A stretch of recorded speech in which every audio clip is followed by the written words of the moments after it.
Olá, meus queridos. Eu sou o Bruno Rodrigues, especialista em investimento desde 2022, e esse daqui é um quadro novo no canal chamado de 15 em 15, onde a gente vai comentar as principais notícias dos últimos 15 dias e ver como os índices performaram na Bolsa Brasileira. E bom, antes de mais nada, eu peço para você deixar o seu like aqui, pois assim o YouTube consegue distribuir o meu vídeo de uma forma melhor. E também eu decidi fazer esse quadro porque eu vi que fazendo só o fechamento do mês, falando das principais notícias da Bolsa, os principais índices, ficaria um vídeo muito extenso, porque a gente vê que o mundo está num constante giro, todo dia uma notícia nova, e se eu deixar para fazer um único vídeo de notícia no mês, ficará muito comprido, e eu acredito que vocês não gostariam de ver um vídeo muito longo. Então eu resolvi dividi-lo em duas partes, esse quadro de 15 em 15, e no final do mês, o fechamento do mês com as principais notícias e como os índices performaram. E bom, sem enrolação, os principais índices da Bolsa Brasileira nos últimos 15 dias, o Ibovespa fechou com uma queda de 6%, encerrando com 177.653,31 pontos. Isso devido à volatilidade que está acontecendo no mundo, o entra e sai de recursos de estrangeiro aqui na Bolsa. Já o IFIX teve uma queda de 0,5%, e o Nasdaq e o S&P teve uma queda de 2,98%, quase 3% os dois índices.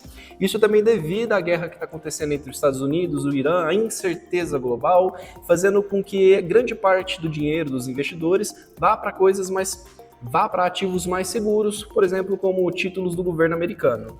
Já o nosso querido dólar teve uma valorização de 3,10% e encerrando esses 15 primeiros dias do mês, valendo R$ 5,33. Isso daí também devido a uma grande entrada de recurso estrangeiro aqui no nosso país.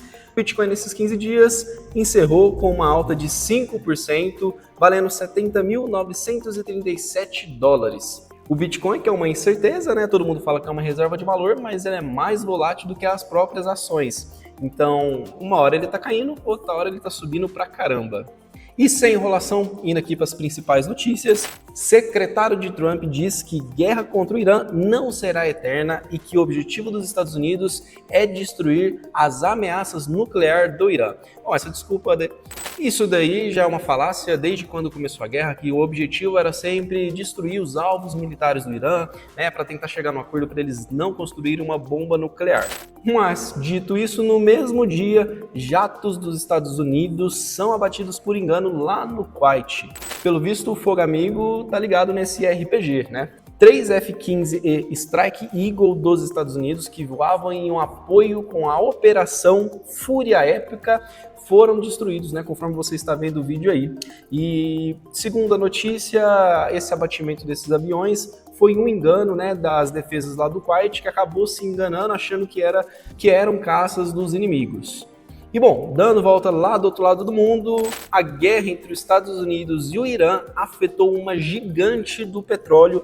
A petrolífera Saudi Aramco é atingida por drones e fecha a refinaria de Ras Tanura. A medida ocorre em meio a uma série de ataques no Oriente Médio que afetaram a produção de petróleo e gás em várias regiões, incluindo o Kurdistão iraquiano e campos israelenses, além de restringir exportações para o Egito. Então, a guerra ela vem tomando uma proporção muito grande, visto que o Estreito de Hormuz ele já está fechado, qualquer embarcação que passa por lá corre sérios riscos de serem atacadas, e como a gente também consegue observar, várias embarcações foram atacadas. Uma embarcação da Inglaterra que carregava petróleo e uma embarcação do próprio Irã acabou sendo atingida e, bom, isso não é legal para o mundo. E quando a gente fala que essa refinaria aqui, uma das maiores empresas do petróleo, a Saudi Aramco, foi atingida, significa que a escassez de petróleo no mundo, acaba se atenuando e ficando difícil. E o petróleo nesses 15 dias teve uma valorização de 3% e encerrou esses 15 dias valendo $103 o barril Brent de petróleo. Os especialistas já diziam que o petróleo acima de $100, isso causaria uma inflação global. E visto que a guerra não está perto do fim, como a gente vê que o secretário do Trump, o próprio Trump disse que iria encerrar a guerra em poucos dias, os especialistas dizem que um petróleo acima de 120, 130, que já é uma realidade, acaba prejudicando a economia global, porque esses $100 já tem uma inflação, a 130, 140, a gente corre um risco de recessão global, porque os preços em todas as cadeias acabam ficando muito caros e quem sofre muito com isso é a população mais pobre, são os países emergentes. Então, vamos torcer para que isso daí se encerre logo. Eu não estou afim de que meu dinheiro perca valor, apesar de eu conseguir investir meu dinheiro em títulos ali que rendem a própria inflação. E bom, falando em petróleo, o preço do diesel nos postos aqui do Brasil disparam 7% por causa do conflito lá no Oriente Médio. E em alguns lugares o diesel chegou a bater R$ 7,49. E isso daqui é muito ruim para o governo. Um ano de eleição e um diesel mais caro significa que os alimentos, ali toda a cadeia acaba tendo uma inflação, né? Acaba aumentando de preço. E então a gente imagina, né? A maior parte dos nossos alimentos, a maior parte das coisas que a gente tem aqui no Brasil, que são distribuídas ali das capitais, passam por caminhões. O diesel ficando mais caro, essas transportadoras acabam elevando os preços dos fretes, que por fim, né, acaba afetando toda a cadeia. E se a população sente a inflação, por outro lado, nosso presidente acaba sentindo a popularidade caindo mais. E bom, como já era de se esperar, o governo toma uma posição e acaba criando uma nova medida para que os preços dos combustíveis não se elevem muito. A decisão do governo foi de zerar o PIS e o CONFINS para que os preços continuem ali mais baixos nas bombas. E isso daí tudo, né, para não ter uma alta inflação e o governo continuar ali equilibrando a sua popularidade. E bom, por outro lado, para o governo conseguir dar essa isenção de PIS e CONFINS para o diesel aqui dentro do Brasil, ele criou uma outra medida que foi a taxação do petróleo em 12% em resposta ao conflito no Irã. Então o que isso significa? O governo estabeleceu uma alíquota de 50% para a exportação de diesel, como uma medida de reter esse diesel aqui dentro do Brasil, a gente conseguir fazer uma refinaria, né? Conseguir se autossustentar aqui dentro. Só que, deixa eu te falar uma coisa, não é uma medida muito legal. Embora ele zerou o PIS e CONFINS, né? Para não elevar os preços do diesel aqui dentro, e do outro lado ele pega e taxa ali o diesel para que as exportadoras não exportem muito, fique com esse diesel aqui, né? Consiga vender internamente. Deixa eu te falar, a gente não é autossuficiente em refinaria de combustíveis. Ah, mas Bruno, a medida é provisória, é para ajudar o diesel a não subir, bom, é para ajudar a população. Meu príncipe e minha princesa, como eu disse, a gente não é autossuficiente em refinarias aqui dentro do país. Então, mesmo que se as petrolíferas não exportem o petróleo para fora, esse petróleo aqui dentro acaba que, entre aspas, né, é inútil, porque a gente não vai conseguir fazer a refinaria desse petróleo para que chegue nos postos de combustíveis. Afinal, a gente não consegue ter a gente não tem equipamentos o suficiente para refiná-los.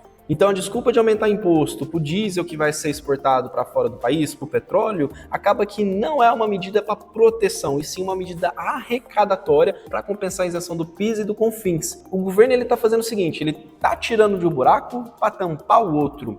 E, bom, tá tudo bem, se isso for uma medida provisória, realmente de fato, quando as coisas se normalizarem, o governo pegar, voltar com a taxação do PIS e do CONFINS e zerar do outro lado das exportações, é muito bom. Porém, eu não acredito na maioria dos nossos políticos. Então, pro governo, quando tudo se estabilizar, ele pegar, voltar com o PIS e CONFINS e esquecer que ele taxou as exportações de diesel e de petróleo, não custa nada. Meu maior medo é que esse cenário ocorra, né? Ele acaba esquecendo ali, né? E assim, ó. Então, o meu medo é que ele volte com o PIS e CONFINS quando tudo se normalizar e esqueça ali de lado essa taxação que ele fez nessas petrolíferas, né? Do pior dos cenários do mundo, isso daí acaba prejudicando ali muitas empresas que fazem a extração e a exportação do petróleo. Bom, dito isso, a Petrobras fechou com uma alta de R$ 3,59 nos últimos 5 dias, encerrando a R$ 44. Já a Brava Energia fechou com uma queda de 10%, valendo R$ 17. Prio fechou com uma queda de 5%, valendo R$ 57,00, e PetroRecôncavo fechou com uma queda de 1%, valendo R$ 12,00. De todas as petrolíferas, a Petrobras é a única que sobe porque ela é a mais beneficiada com essa isenção de PIS e de CONFINS. Já as outras empresas estão sendo punidas porque elas são empresas que acabam exportando mais para fora do Brasil. E ainda mesmo no dia 2, Moraes nega prisão domiciliar a Bolsonaro após laudo da polícia. E na sexta-feira, 13, Bolsonaro é levado às pressas para o hospital após passar mal. O ex-presidente Jair Bolsonaro está internado na UTI do hospital DF Star em Brasília e Bolsonaro foi diagnosticado com broncopneumonia e já está sendo tratado com antibióticos na veia e cuidados médicos. Ele não precisou passar por nenhuma cirurgia e não está utilizando nenhum aparelho respiratório. E isso tudo também acaba desgastando um pouco a imagem do governo, a imagem do STF, porque Bolsonaro está com a saúde realmente debilitada. A gente consegue ver ali que todo dia tem médicos indo para lá, ele está fazendo uma bateria de exames e quando o nosso STF nega a prisão domiciliar do Jair Bolsonaro, acaba que a população e a própria oposição fique um pouco desconfortável com essa decisão, se é realmente uma decisão correta. Eu ouso brincar aqui, né, que o Bolsonaro acordou, viu que era sexta-feira 13, tomou um susto e foi pro hospital. Não, eu tô brincando, tá? O presidente, melhoras para você. E bom, ainda envolvendo Jair Bolsonaro, em meio às tensões entre o Brasil e os Estados Unidos, Lula revoga visto de assessor de Trump que visitaria Bolsonaro. A justificativa é que Darren Beatty viria ao país na próxima semana e estava com ida programada a papudinha para visitar o ex-presidente Jair Bolsonaro. A visita foi revogada pelo ministro do STF, Alexandre de Moraes. As coisas diplomaticamente não andam muito bem entre o governo atual do Brasil e o governo dos Estados Unidos. E entre essas tensões, né, os vistos negados ali para pessoas que iriam visitar o presidente Jair Bolsonaro, os Estados Unidos, nas próximas semanas, devem classificar o Comando Vermelho e o PCC como terroristas. A cúpula chamada Escudo das Américas ocorreu na Flórida e os presidentes Lula, Cláudia Sheinbaum do México, Delcy Rodrigues da Venezuela e Gustavo Petro da Colômbia não foram convidados. O Trump entende que esses líderes aí não foram chamados de alguma forma por terem uma ideologia avessa à ideologia dos Estados Unidos, que é uma ideologia de combater o crime organizado, né? A classificação desses grupos terroristas abre um caminho para sanções financeiras e para uma cooperação internacional mais dura. É uma lição de casa do Brasil, de classificar quem é terrorista e quem não é, mas como a gente vê, acaba que esses grupos aí estão localizados internacionalmente também e acabou que saiu do nosso território e aonde o governo dos Estados Unidos e o Brasil ali estão nesse impasse. É, não é? E vamos ver agora os próximos capítulos dessa novela para ver o que o Trump vai decidir. Mas assim, é bem provável que ele acabe classificando o Comando Vermelho e o PCC como grupos terroristas e vamos ver como o Brasil, né, o nosso governo vai lidar com essa classificação. E bom, indo agora para as principais empresas listadas na Bolsa de Valor, a Klabin lucra 168 milhões no quarto trimestre, com uma queda anual de 69% e um EBITDA de 1,83 bilhões nos últimos 3 meses do ano. Bom, os lucros foram impactados pela valorização do real, que afeta suas exportações, pelas despesas financeiras e a manutenção de equipamentos. A Klabin é uma grande exportadora de celulose e também de produtos manufaturados, como papelão e diversos outros produtos. E quando o nosso real fica mais caro, lá para fora acaba ficando mais caro para quem está comprando a celulose, o que acaba afetando ali as suas vendas.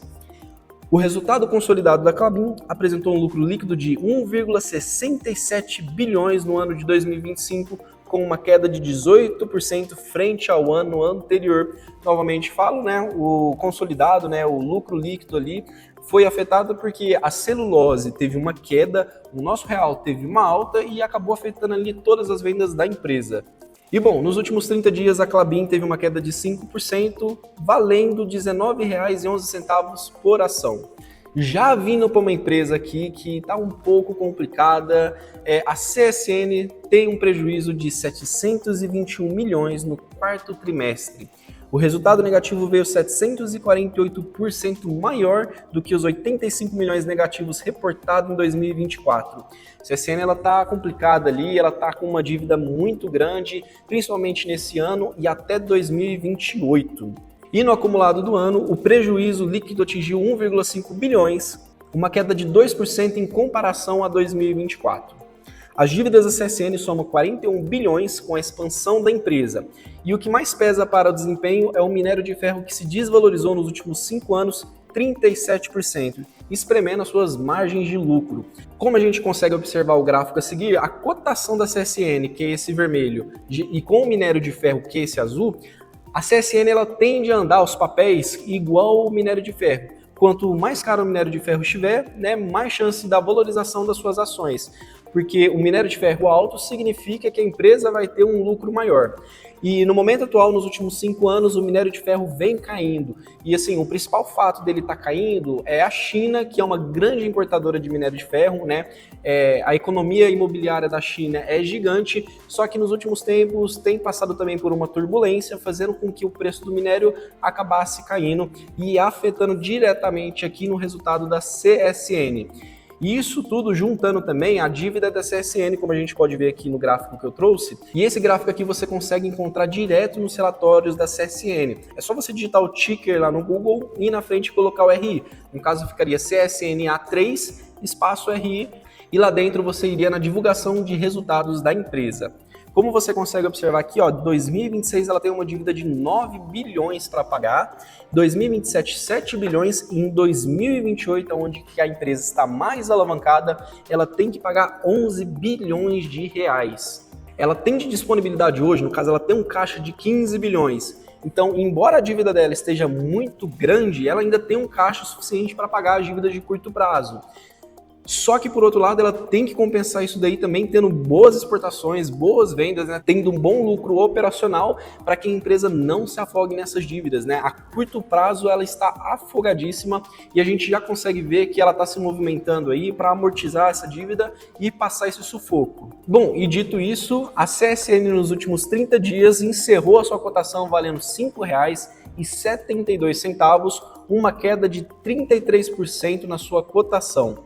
A empresa ela vem sofrendo aí com tudo que está acontecendo e as suas ações acabam que estão sendo desvalorizadas. Bom, me diz aí você tem CSN, você está preocupado com a situação dela? Deixa aqui nos comentários o que você acha que a empresa vai fazer para conseguir regularizar as suas dívidas. E bom, vindo para as últimas notícias aqui do vídeo, o resultado do quarto trimestre da Petrobras mostra um desempenho resiliente mesmo em um ano de queda do barril Brent.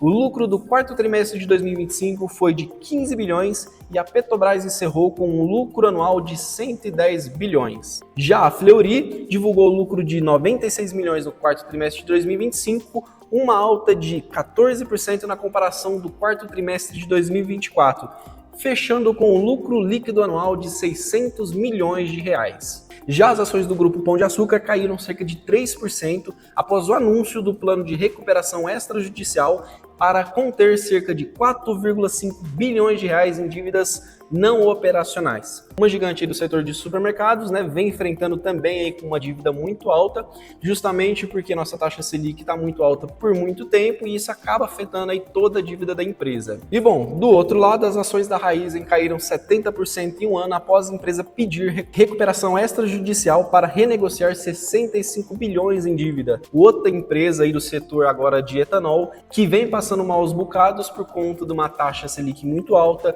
por conta também de uma má programação ali, né, uma má alavancagem da empresa, que somou tudo em 65 bilhões de dívidas, e vamos ver aí os próximos passos, o que vai acontecer. Essa dívida aqui ela é muito grande, né, bem relevante, e vamos torcer para que fique tudo bem com a nossa Raízen. Já a Magalu fecha em leve queda após chegar a saltar 8% com a divulgação dos seus balanços. O JP Morgan avaliou que a empresa apresentou resultados fracos no quarto trimestre de 2025, ainda pressionados por ventos contrários macroeconômicos e elevado nível de alavancagem. A empresa também vem se queixando por uma alta taxa Selic, né? Inclusive a dona do Magazine Luiza, a Luiza Helena Trajano, foi em uma entrevista, se não me engano, na CNN e reclamou, né? Falou que está esperando um corte da Selic faz um ano e está complicado para a empresa, né? Esse daqui foi o vídeo com as principais notícias de como andam as divulgações de relatórios da Bolsa. Eu espero que você tenha gostado. Peço para que você compartilhe esse vídeo com os seus amigos. E bom, deixa aqui embaixo se você quer que eu analise alguma empresa que você tenha no seu portfólio que pretende adquirir aí. Eu sou o Bruno Rodrigues e te vejo no próximo vídeo. Um beijo!